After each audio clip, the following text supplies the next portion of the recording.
Candace Parker, Brittany Griner, Diana Taurasi. You're in pretty elite company when you're talking Nike Nationals and the Nike Girls Elite Youth Basketball League. On today's Burnett Brief, we'll touch base with Team Elite, the first team to ever win the coveted Nike Girls EYBL title back-to-back. We'll talk that and more here at the Brass Tap.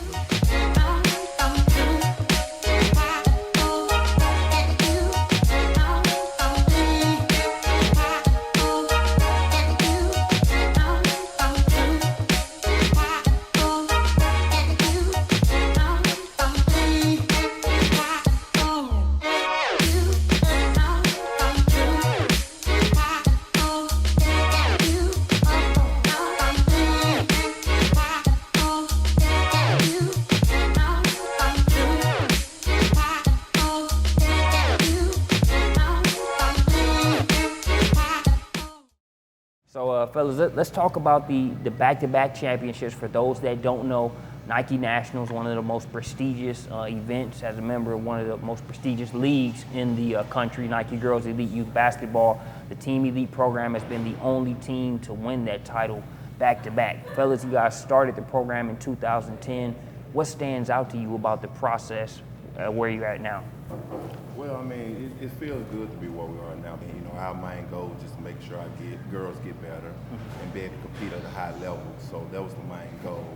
And within that process, we was able to get, of course, a Nike sponsorship. So it makes it that much more, you know, fulfilling to be able to say, not only do you win one, but you win two back-to-back. And that's something that our girls will be able to take with them forever. That, you know, right now, they can say they're on the team to be able to go back-to-back. Me and Kirk, you know, he do skill training anyway, so I was doing a little bit. That's one thing we pride ourselves on. On the start, skill development to make our kids set themselves apart from the rest of the kids that's doing this or participating in travel ball.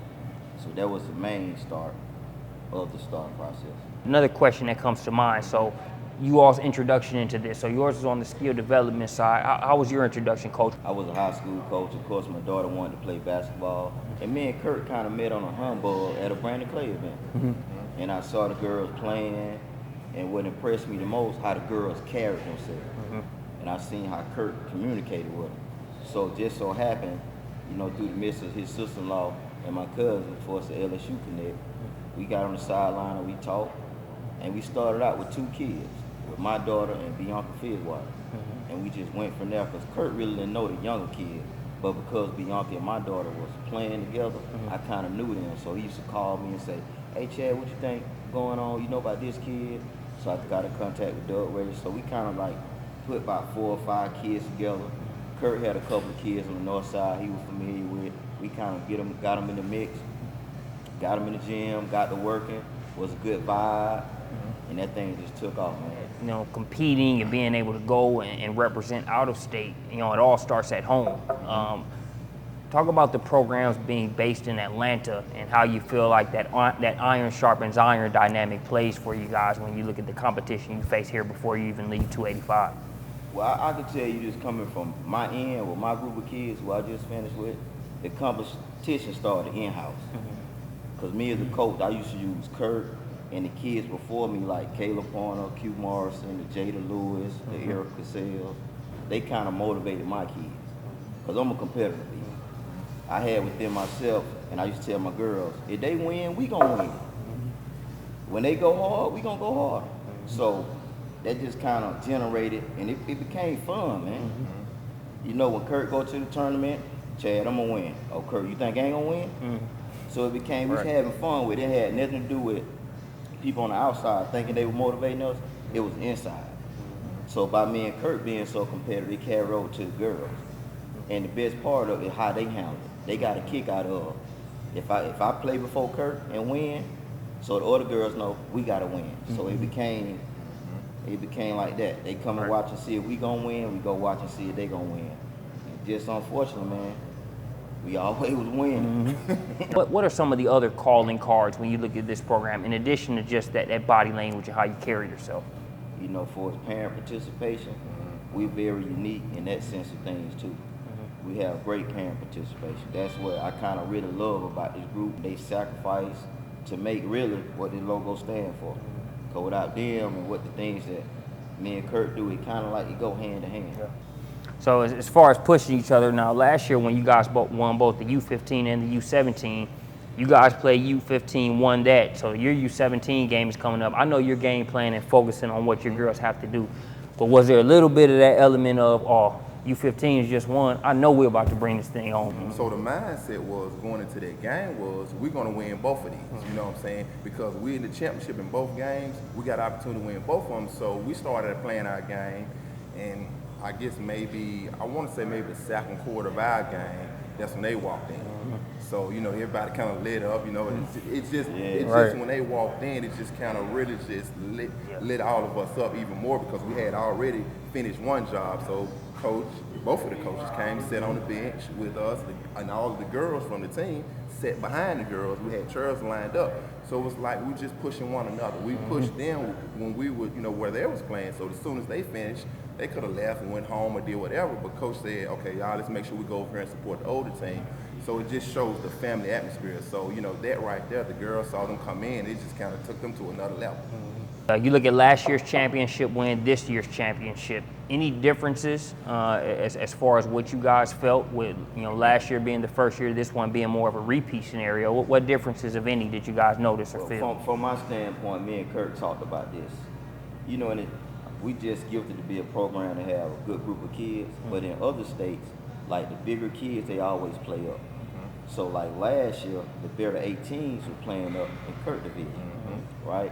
So this year, my goal was, okay, kids, if we the best team in the 18 class, everybody gonna be here now, right? Because last year we won, they tried to held that against us, saying, okay, he had majority 10th graders, so they were a little more mature than the other kids were playing, right? So when I went in the first day of practice, and me and Kirk had a conversation, okay, all the bigger kids, the quote-unquote high-ranked kids, everybody gonna be playing now, because they can't go no lower. So that kind of just set the stage, and man, I'm so proud of them girls. They took on the challenge and got it done. They got it done. Anything to add, Coach? I feel like it was a lot tougher to win it this year. Two reasons. One was last year it was set up where we had our second stop, then you had like a week to prepare, a week and a half to prepare. So they give you an opportunity to go back home, get off your legs and kind of rest and things and prepare a little bit more. This week this year was more 7-day stretch. So what happens is, you know, these kids had to be in a position where they were taking care of their bodies. So I feel like it was a lot tougher because of the way it was structured in that way, and I also feel like because last year we had 4 pools, this year they had 8 pools. So if you didn't finish one in your pool, you didn't even have a chance to play for a national championship. So that makes it even tougher. Right. So if you're a good team and you happen to slip up and don't come first your pool, you don't have a chance to play for a national championship. So that means that you have to be on your P's and Q's every game, and I feel like we did that. Do you feel like there was a larger target going into this year versus last year? Was last year more of a, I won't call it a dark horse accomplishment, but with you guys being reigning champs, was it more of a target this year, or was it just business as usual? Well, I'm gonna be honest with you, and I'm pretty sure you're gonna agree with that. I feel like, you know, you're the champs until somebody knock you off, right? But I don't feel like we got that respect, you know, because you keep on hearing people talk about Cy-Fair, keep on hearing people talk about Cal Star, then you people talk about team takeovers. So even though we always felt like that we were the better team, I don't think the outside gave us the credit that was due. You know, even if you just look at the media outlets now, okay, even though it's been accomplished, never been done, national champs and all that, you still got doubters out there right now. You can just go through Twitter right now and people want to make comparisons and all that. And I mean, we could feed into all that, but why? At the end of the day, why? You know, so we just let them talk, you know, and certain teams want to talk, but if they really want us, they know how to find us. We don't have to go chase anybody. If you want us, you know who we are. That's the way I look at it. You know, both of you have been able to coach your daughters. And, you know, a lot of times from the outside looking in, there's this stigma that, okay, if you're coaching one of your children, that you might take it easy on them, or there's that family ball. But in my experience, I remember playing for my dad. Usually I got it harder because I was being coached by my dad. Talk about being able to coach your daughters and just also being able to show that, no corners are going to be cut just because that's flesh and blood. If anything, I'm going to push them harder. And I think both of your daughters reflect that. They've kind of taken on that responsibility. Just talk about that experience. I think, man, one thing me and Kirk did, and Consuelo Sachs and Doug Registers, for example, when I'm playing, to kind of balance that out, I always ask Kirk or Doug, when they come to talking to Kayla, I'm ready for y'all to do it. You got to get me. So the communication gap, because at the end of the day, people don't realize, well, you're coaching your own kid. A lot of times people don't realize the pressure on that kid is greater than the other kid because you are coaching. Because parents come to the game to compare how he coaches versus mine. You got me. So to balance that out, you kind of have, that where the assistant coach job come in at. But at the same time, as a parent and a coach, you got to realize this kid is young too. As well as you break them down, it's your job to build them up as well. Because you got to get in the car going home with them. You got to wake up at home with them. So it's pressure within that too. So as a coach, and not just me and Kirk, all coaches, that's a piece you can't forget. Like Coach said, you have to have that balance because even though you're a coach at that particular time, they still look at you as dad. So you don't want your kid to feel some type of way to the point where, okay, they feel like that, whenever we're playing in a basketball game, you just rah. Yeah, you're going to be a little bit tough on your kid because you know what they're capable of. So naturally, you're going to be a little bit tougher, but you have to know how to separate that. So once you leave that game, you have to be able to turn from coach to dad. It's just one of those things you just have to balance. You enjoy it, but at the same time, have to know when to pull back too. We're going to step away for a second. We'll return here to Brass Tap. We're with Team Elite, reigning Nike National Champions here on the Burnett Brief. Welcome back here to the Burnett Brief. We're here at the Brass Tap here at the beautiful Glenwood Park area. And now, stealing the show, we have a nice selection of some of the great food available here on this menu. Alenis is going to walk us through some of these delicious options. Well, what we have is the Boom Boom Shrimp. The Boom Boom Shrimp is a spicy sweet kind of sauce. It's really good. The shrimp is tempura battered, so it's pretty fluffy and it's pretty good to taste. That's one of my favorite things we have on the menu. We have cod tacos. They come with lettuce, peppers, cheese, and poblano sauce with chips and salsa. We have our chicken quinoa bowl. It's pretty good, pretty healthy choice that we have on the menu. We have our barbecue bacon burgers. It's one of my favorite burgers that we have. It's really delicious. And our pretzels with beer cheese and hummus is one of our famous things as well. Well, this table is about to turn into a construction area very soon, but we'll be back with more Burnett Brief here at the Brass Tap in Glenwood Park.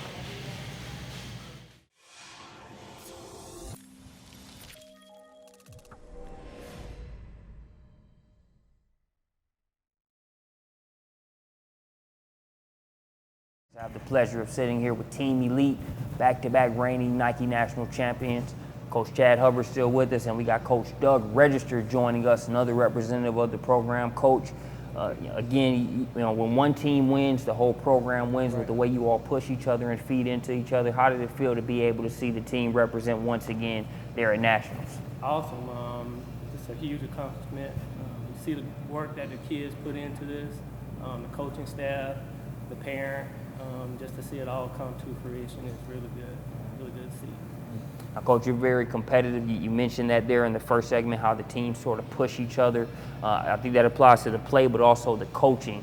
How has it been being able to have Coach Register be a part of the family and just talk about that development process when you look at the coaching side of things too? He was a big part of the start of me leaving high school and really getting to the AU rank. So obviously very instrumental in that process of Coach joining the fray. And as a coach, now you coach which age group? So I coached the 4th and 5th grade team this past season. So just been instrumental in trying to build that up. Pretty much take the same blueprint that we have because it's working. No need to change anything. It's working. All right. We're going to take that blueprint and just start it over and take these younger kids through. So when you mentioned, that blueprint, obviously you want to enjoy the success that's there now, but bigger picture-wise, the development and the kind of the roots that you're creating with these players at that 4th to 5th grade level is going to bear fruit down the road. Talk about being able to find that balance and make sure that they get what they need.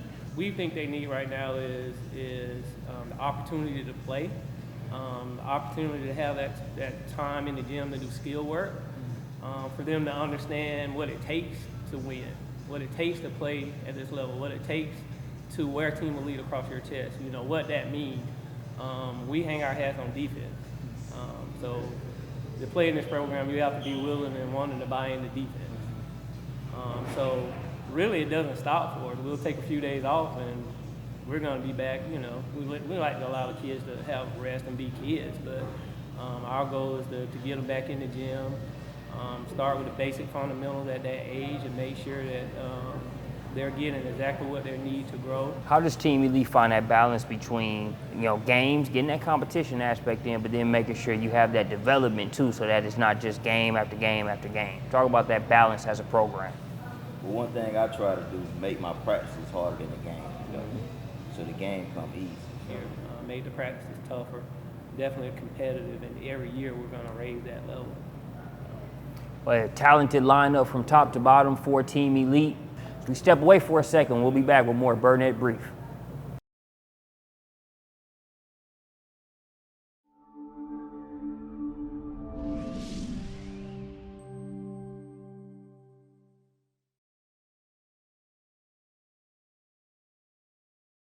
Welcome back to the Burnett Brief, here with Team Elite, reigning national champions there in the Nike Girls EYBL. It's the Burnett Brief, but I'm going to throw a pass to the wing of sorts and lob it up to Coach Hubbard, who has a presentation for us. Oh yes, for talking just for your appreciation, man, for putting us on this platform. All this new to me. As you can see, Coach Doug can talk better than me and Kirk. So I just wanted to give you a token of appreciation, man. And you know we're with Nike, so it ain't no shoes in here. Yeah. But I wanted to give you something, man, that's very legendary. Okay. It stole the show in Nike National. Okay. So Yes, sir. I wanted to give you your own. Yes, sir. Chad Hubbard special. Oh yeah. Yes, sir. It's got the glow. Hey, It's got the glow. hey, Bear Hubbard. Oh yeah. Bear Bryant. Oh yeah. It's got the glow. There you go. We're official here on the Burnett Brief. Thanks to Chad Hubbard, Yes, Team sir. Elite, back-to-back Nike national champions. We'll be back at the brass tap shortly.